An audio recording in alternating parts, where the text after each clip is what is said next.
Picture this. You walk into a job interview and before you even say a word, the interviewer knows exactly how much respect you deserve, who you can marry, and whether you're allowed to drink from the same water fountain as everyone else.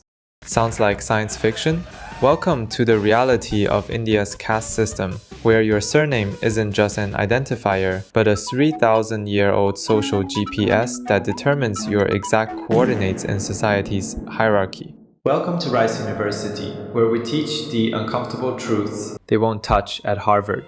And here's the plot twist that will make your brain do backflips. This ancient system didn't just stay put in India. It packed its bags, got a first-class ticket to Silicon Valley, and is now quietly running HR departments at some of America's biggest tech companies. Stick around until the end to discover how an ancient social experiment became the world's most persistent form of discrimination.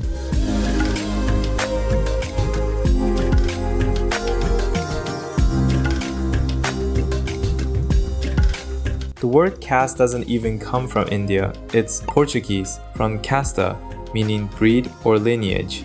When Portuguese traders rowed up to Indian shores in the 1500s, they looked at the complex Indian social system of Varna and Jati and thought, oh, this looks like our thing.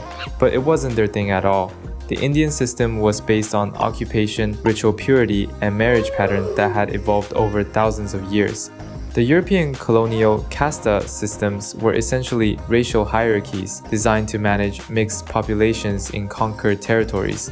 They were comparing apples to nuclear reactors, but somehow we're still using their vocabulary today. This linguistic mix-up created a conceptual disaster that we're still dealing with today. It's like trying to understand chess by applying the rules of checkers, then wondering why nothing makes sense. Do you have any fours? Daffy. We're playing chess. The British later codified these misunderstandings into law, turning fluid social categories into rigid legal definitions. What was once somewhat flexible became frozen in bureaucratic cement, therefore creating the inflexible system we see today. Imagine if LinkedIn had 5 main categories, but instead of software engineer or marketing manager, you got assigned professional toilet cleaner based purely on what your great-great-great-grandfather did for work. And unlike LinkedIn, you can never ever update your profile. At the tippy top, we have the Brahmins, the priests and scholars who convinced everyone they were so spiritually pure that they basically had a direct hotline to the gods. Think of them as the original blue checkmarks on social media, except their verification lasted for eternity. Below them, the Kshatriyas handled all the warrior stuff. The Vaishyas took care of business and trade, making money, but never quite making it to the cool kids table. Meanwhile, the Shudras did all the manual labor that kept society functioning, but received about as much social credit as a broken ATM machine. But the broken ATM machine may at least have some bills in it. Below all of these groups were the Dalits, who weren't even considered part of the system. They were literally deemed untouchable, as if poverty and certain occupations were contagious diseases. 25% of India's population falls into this category. That's more than the entire population of the United States being told they're fundamentally inferior because their ancestors cleaned toilets. Your last name is basically a social barcode that reveals everything about your family's traditional occupation and social standing. Names like Sharma immediately signal Brahmin or elite status, while other surnames might as well come with flashing neon signs saying, "Please discriminate against me." But the detection methods go way beyond just names.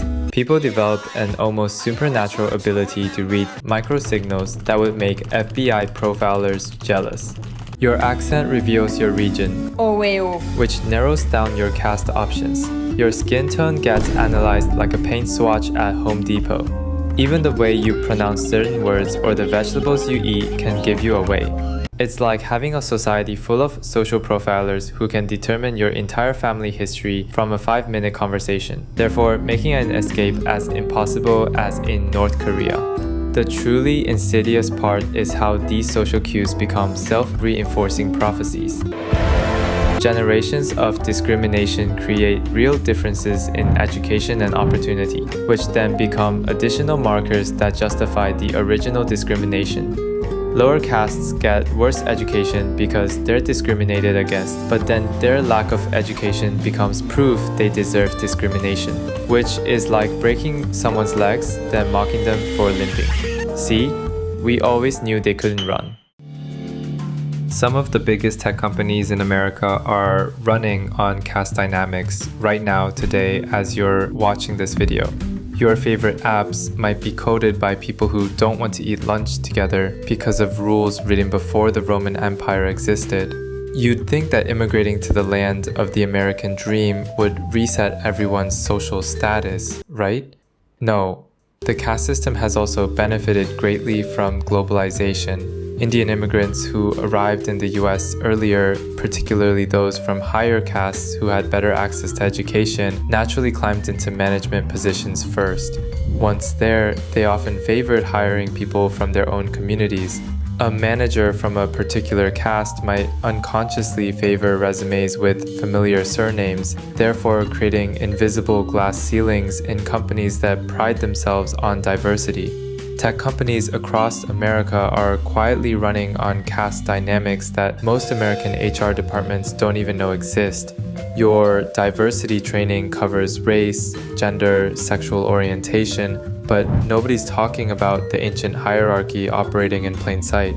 California tried to address this by adding caste as a protected class, but the bill was ultimately vetoed after intense lobbying. The opposition came partly from upper caste Indians who insisted that caste discrimination was a thing of the past. It's like arguing that a fire is extinct while smoke is still pouring out of the building. Why is there smoke coming out of your oven, Seymour? Oh, that isn't smoke, it's steam. But these are only human-made distinctions. People are not biologically different from other castes, right? Right?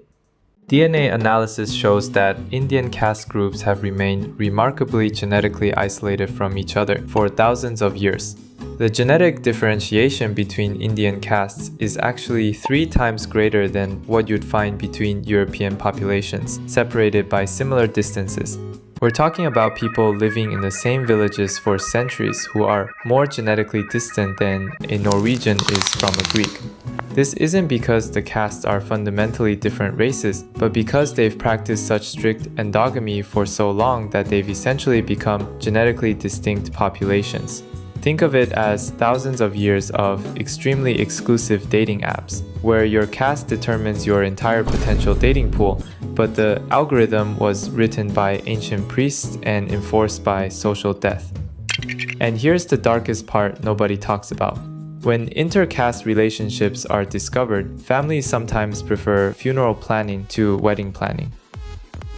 Unlike class systems where money can eventually buy you respectability, caste follows you no matter how successful you become. You can become a tech CEO or a Supreme Court justice, but certain people will still see you as fundamentally inferior based on your lineage. It's like having an invisible tattoo on your forehead that only certain people can see, but those who can will never let you forget it's there. Inter-caste marriages face enormous social pressure and in some cases, violent opposition. Honor killings still occur when people dare to marry outside their designated social boundaries. Even in modern urban India, matrimonial ads still specify caste preferences, like their listing required job qualifications, therefore normalizing discrimination as just another preference. The caste system isn't just an Indian problem that we can observe from a comfortable distance. It's a stark reminder of how quickly any society can slip into systematic dehumanization when we convince ourselves that some people are inherently worth more than others. Every country has its own versions of invisible hierarchies. The caste system is just the most brutally honest and systematically organized version of prejudices that exist everywhere.